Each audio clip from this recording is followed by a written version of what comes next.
जब दुनिया इतनी अनिश्चितताओं से घिरी हुई है, तो हम एक ऐसी किताब के बारे में बात करने जा रहे हैं जो आपको सकारात्मक रहने के फायदे, सकारात्मक दृष्टिकोण रखने के साथ साथ सकारात्मक रहने और खुद को बेहतर बनाने के तरीकों के बारे में बताएगी।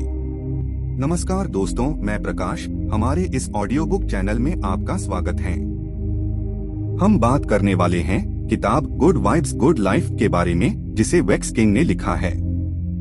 सकारात्मकता हमारी जिंदगी को जिस तरह से सुधारती है, नकारात्मकता उसी तरह से हमारी जिंदगी को खराब करती है।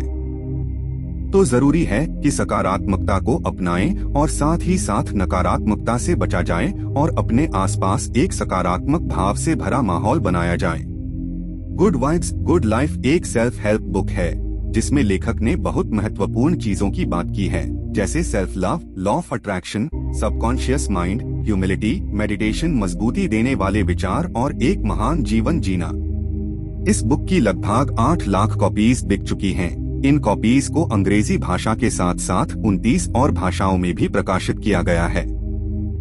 वेक्स किंग एक माइंड कोच है जिन्हें इंस्टाग्राम पर बहुत फेम मिला और वो बतौर राइटर और स्पीकर काफी डिमांड में है।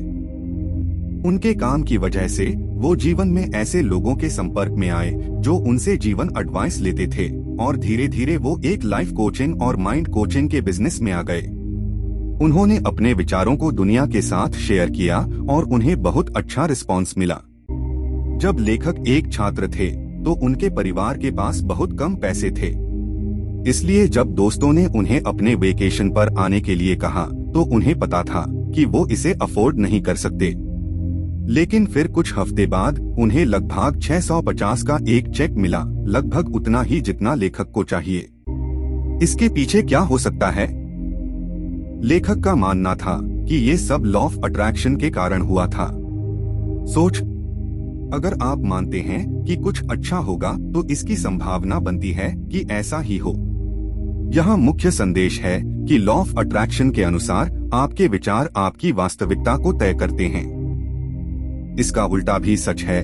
अगर आप नकारात्मक विचार पर अपना ध्यान ले जाते हैं और सबसे बुरे की उम्मीद करते हैं, तो आप इस संभावना को भी बढ़ाते हैं कि यह भी सच हो जाएगा। लेखक के केस में उन्हें ये सोचने हुए पूरा वीक बिताया कि वो छुट्टी का खर्चा उठाएंगे और यूनिवर्स ने इस तरह उनको जवाब दिया। लेकिन चाहे उन्हें लॉ ऑफ अट्रैक्शन का इस्तेमाल करके थोड़ी बहुत कामयाबी मिली हो, लेकिन लेखक ने देखा कि उन्हें हर बार इससे मदद नहीं मिलती थी। ऐसा क्यों? उन्होंने महसूस किया कि चाहे वो सोच रहे थे, लेकिन उनके विचार नेगेटिविटी के साथ आ रहे थे और इस कॉम्बिनेशन ने उन्हें और कंफ्यूज कर दिया। इस मुद्दे से निपटने के लिए वो खुद के एक नए लॉ के साथ आए, जिसे उन्होंने लॉ ऑफ वाइब्रेशन कहा। इसके अनुसार जब आप रोमांचित होकर एनर्जी रिसीव कर रहे होते हैं तो आपकी रियलिटी भी पॉजिटिविटी के साथ चार्ज हो जाती है और आप चीजों को अट्रैक्ट करते हैं। ये चीज मुश्किल लग सकती है, लेकिन ये रियल साइंस पर आधारित है। इस बात के बारे में समझे कि यूनिवर्स में सब कुछ, जिसमें हमारा दिमाग भी शामिल है, वो एटम से बना है जो कि वाइब्रेट करते हैं। ये इस तरह है कि हमारे थॉट्स और फीलिंग्स समेत बाकी सब कुछ भी वाइब्रेट होना चाहिए। लेखक का मानना है कि रोमांचित होने और प्यार से भरी भावनाओं में एक हाई फ्रिक्वेंसी होती है, जबकि गुस्सा और उदासी भरी फीलिंग्स कम फ्रिक्वेंसी पैदा करती है। इन वाइब्रेशंस के जरिए आप अपने आसपास की दुनिया को प्रभावित कर सकते हैं। जब एक एटम वाइब्रेट करता है तो उसके आसपास के एटॉम्स भी उसी फ्रिक्वेंसी पर वाइब्रेट करना शुरू करते हैं। इसीलिए अगर आपकी फीलिंग हायर वाइब्रेशन पैदा करती है तो आपकी रियलिटी भी हायर वाइब्रेशन पैदा करेगी। आपका आउटर वर्ल्ड ज्यादा बेहतर और सुखद होता जाएगा। आप अपनी वाइब्रेशन की फ्रिक्वेंसी को अपने कंट्रोल में ले सकते हैं। ये मुमकिन नहीं लगता, लेकिन जब बात भावनाओं की आती है तो आप ग्रीन एल्गी से प्रेरणा ले सकते हैं। ग्रीन एल्गी एक ऐसा प्राकृतिक पौधा है जो दूसरे पौधे से ऊर्जा लेता है।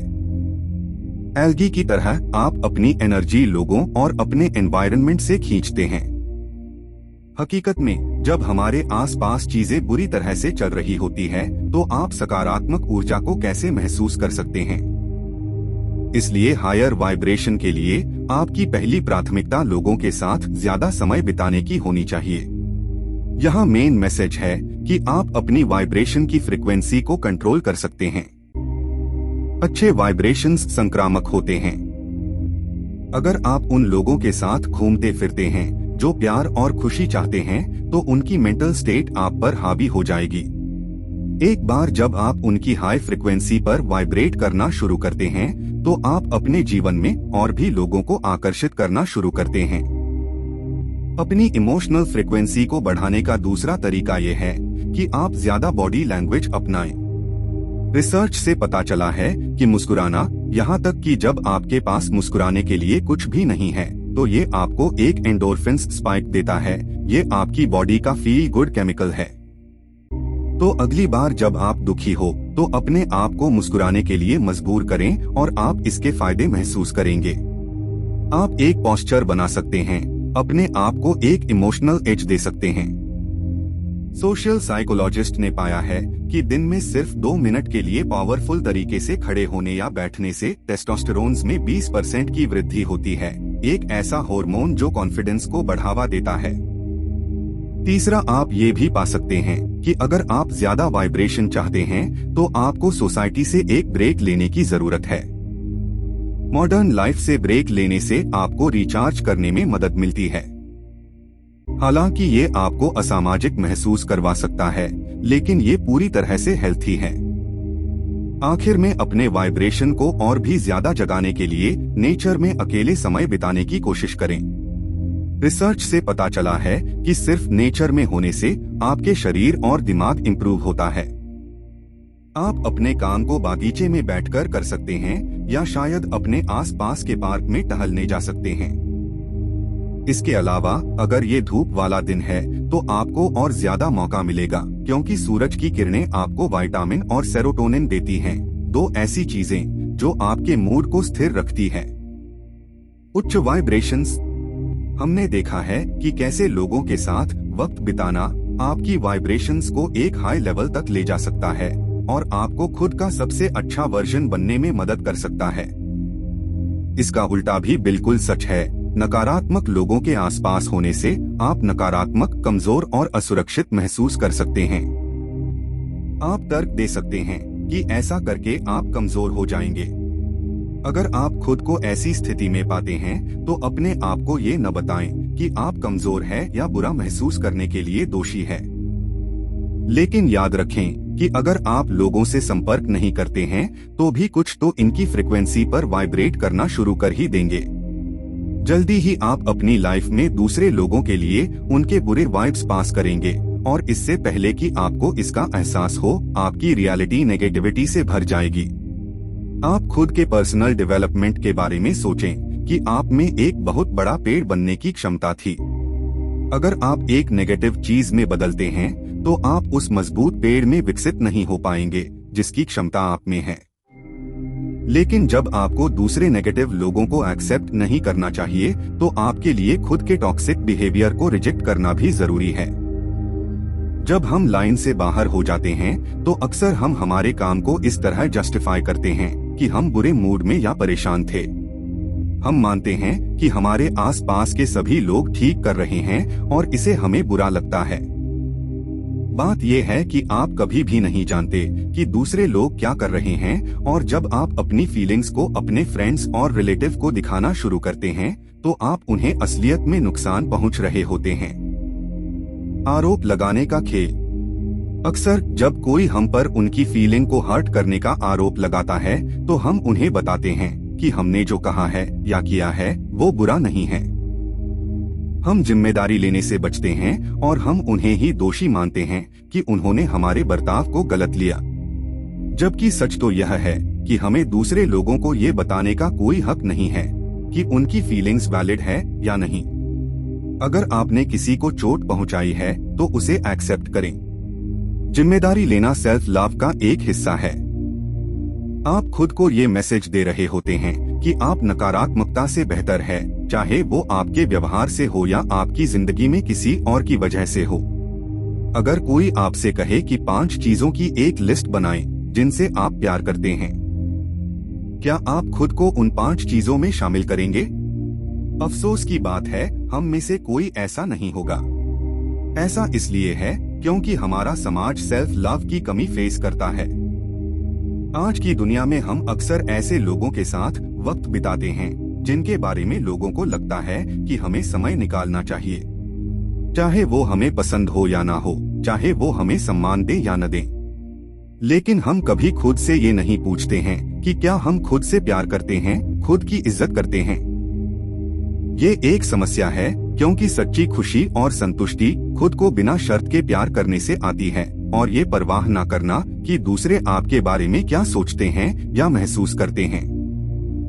यहाँ मेन मैसेज ये है कि अपने आप को सुरक्षित बनाने के लिए प्यार करें। असुरक्षा एक खतरनाक चीज है और ये आपके रिश्तों को भी इम्पैक्ट कर सकती है। एक प्रेमी के बारे में सोचें जो चुपके से अपने पार्टनर के मेल्स और मैसेज देखता है। ये ईर्ष्या असुरक्षा से आती है। शायद वो सोचते हैं कि वो उतने भरोसे लायक नहीं रही, और इन हरकतों की वजह से उनका रिश्ता खत्म भी होता है। जब तक आप खुद से प्यार नहीं करते हैं तो दूसरे लोग आपके नकारात्मक विचारों का फायदा उठाएंगे और आपका प्यार करना भी मुश्किल हो जाएगा। सेल्फ लव का एक हिस्सा खुद के शरीर को स्वीकार करना है, जो कि आसान नहीं है, वो भी तब जब तक आप पर सोशल मीडिया पर मॉडल और मशहूर लोगों की फोटोज की भरमार हो रही हो।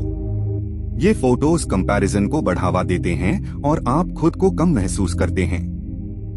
और चाहे ऐसा लगे कि ये खूबसूरत लोग बाकी लोगों की तुलना में ज्यादा खुश हैं, लेकिन अक्सर ये लोग सेल्फ डाउट की फीलिंग्स से स्ट्रगल करते हुए दिख जाते हैं।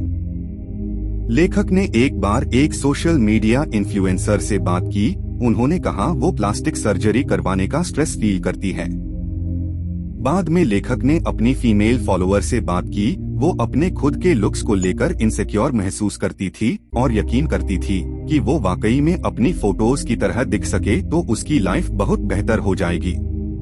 ये चीजों सदियों से चली आ रही है और कहा भी जाता है कि बाहर जो है वो ज्यादा जरूरी नहीं है। प्रेम हर जगह है। जो बात मैंने रखी है वो तुम्हारे पास सेल्फ लव का एक सॉलिड फाउंडेशन हो, ताकि आप अपने को उसी तरह स्वीकार कर सकें जैसे आप है। जीवन में या तो आप खुशी के बीज बो सकते हैं या नाखुशी की उम्र चुन सकते हैं।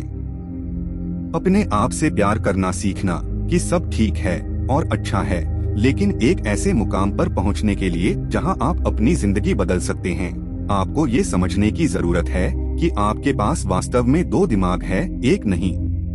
आपका पहला माइंड कॉन्शियस है। ये सभी विचार, भावना और जानकारी को रखता है जिनसे आप जागरूक हैं। हमारा दूसरा माइंड सबकॉन्शियस माइंड है। ये सभी मान्यता को रखता है जो सरफेस के नीचे मौजूद है। अपने दिमाग को एक बगीचे की तरह इमेजिन करें तो आपका सबकॉन्शियस माइंड मिट्टी की तरह काम करता है, जो सतह के नीचे दबा है लेकिन बहुत जरूरी है। अगर ये मिट्टी सही नहीं है तो पैदा होने वाला प्लांट भी बेहतर नहीं होगा।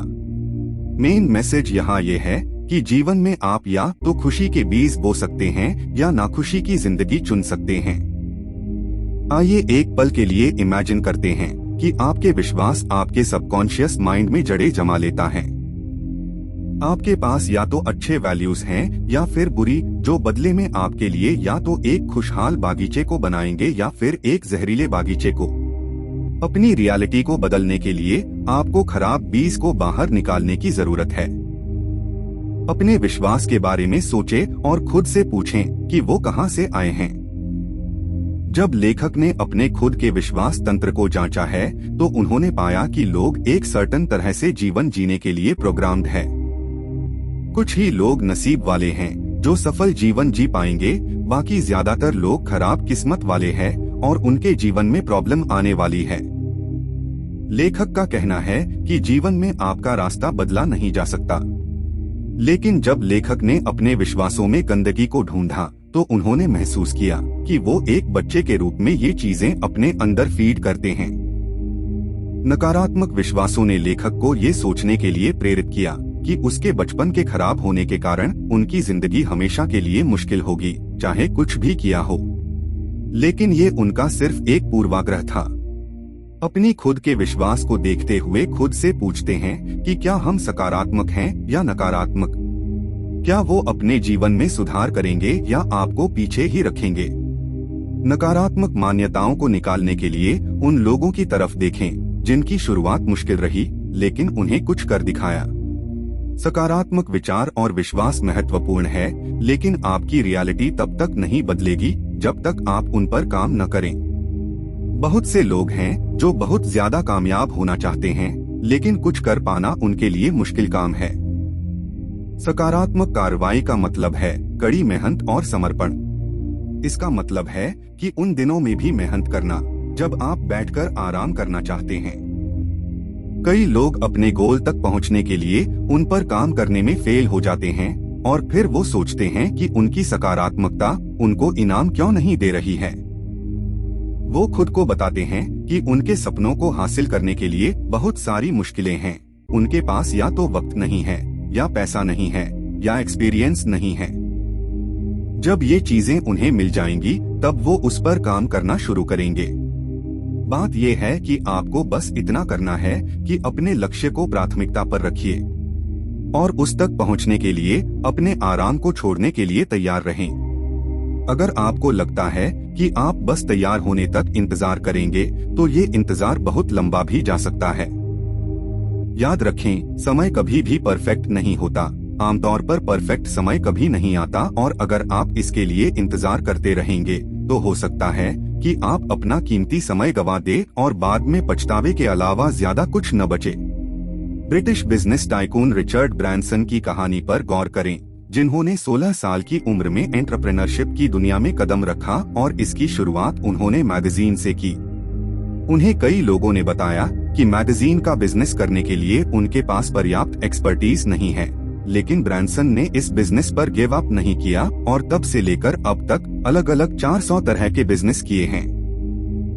अंतर, जो सफल होते हैं और जो सफल नहीं होते हैं उनके बीच अक्सर एक ही चीज का अंतर होता है, वो ये कि सफल लोग अपने गोल की ओर काम करते रहते हैं, चाहे उन्हें ऐसा करने में तकलीफ आ रही हो। इसे ग्रिट कहते हैं। चाहे आप प्रेरित महसूस कर रहे हो या नहीं, आप अपनी स्लीव को रोल करते हैं और आगे बढ़ते रहते हैं। जैसे जैसे वक्त बीतता है, आपका ये लगातार किया गया प्रयास आपको सकारात्मक परिणाम देते हैं। शायद आप अपने लक्ष्य की ओर कदम उठाना चाहते हैं, लेकिन आप हमेशा ऐसा करने के लिए प्रेरणा नहीं ढूंढ सकते। इसे दूर करने का एक शानदार तरीका यह है कि आप अपने बड़े गोल को कई छोटे काम में तोड़ दें। मोटिवेशन में शामिल मेन केमिकल डोपामाइन है। हर बार जब आप कुछ हासिल करते हैं तो आपको एक डोपामाइन हिट मिलता है जो आपको चलते रहने के लिए इंस्पायर करता है। अपनी बड़ी महत्वाकांक्षा को छोटे छोटे टुकड़ों में तोड़ लें। जब जब आप उन छोटे गोल तक पहुंचेंगे तब आपको डोपामाइन हिट मिलेगा और आप लगातार काम करते रहने के लिए प्रेरित रहेंगे। आप ये कंट्रोल नहीं कर सकते हैं कि क्या होता है, लेकिन आप अपने रिएक्शन को कंट्रोल कर सकते हैं। रिचर्ड ब्रैंसन की तरह आप अपने काम को कंट्रोल करने और अपने गोल की तरफ सकारात्मक कदम उठा सकते हैं, लेकिन आप कभी भी अपने पास की दुनिया को पूरी तरह से कंट्रोल नहीं कर सकते। दुर्भाग्य से इसका मतलब ये है कि जीवन में कभी ना कभी हमें खराब एक्सपीरियंसेस मिलेंगे, लेकिन जब बेस्ट चीज होती है तो आप विक्टिम बनने से इनकार करके सेल्फ लव को प्रैक्टिस कर सकते हैं। खुद को एक विक्टिम की तरह न देखें, बल्कि खुद से प्यार करें। अच्छा बुरा सबके साथ होता है, लेकिन अगर आप विक्टिम माइंडसेट में फंसकर रह गए तो आपका सबकॉन्शियस माइंड आपको उसी तरफ ले जाएगा और वहां से वापसी करना बहुत मुश्किल होता है। ऐसा नहीं है कि आपको दुखी नहीं होना चाहिए, लेकिन आपके पास इस बात का ऑप्शन है कि आप किसी स्थिति को किस तरह देखते हैं। और जैसा कि हमने देखा है, आप जो भी चुनते हैं करते हैं, वो आपकी वाइब्रेशंस को इफेक्ट करता है और एज अ रिजल्ट ये आपकी रियलिटी को भी इम्पैक्ट करेगा।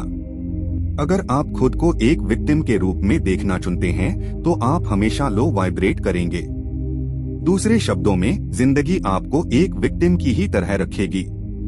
दूसरी तरफ अगर आप अपने खराब अनुभव को अपने व्यक्तिगत विकास के अवसर के रूप में देखते हैं तो आप हाई फ्रिक्वेंसी पर वाइब्रेट करेंगे और ज्यादा फ्रिक्वेंसी की एनर्जी को अपनी तरफ आकर्षित करेंगे।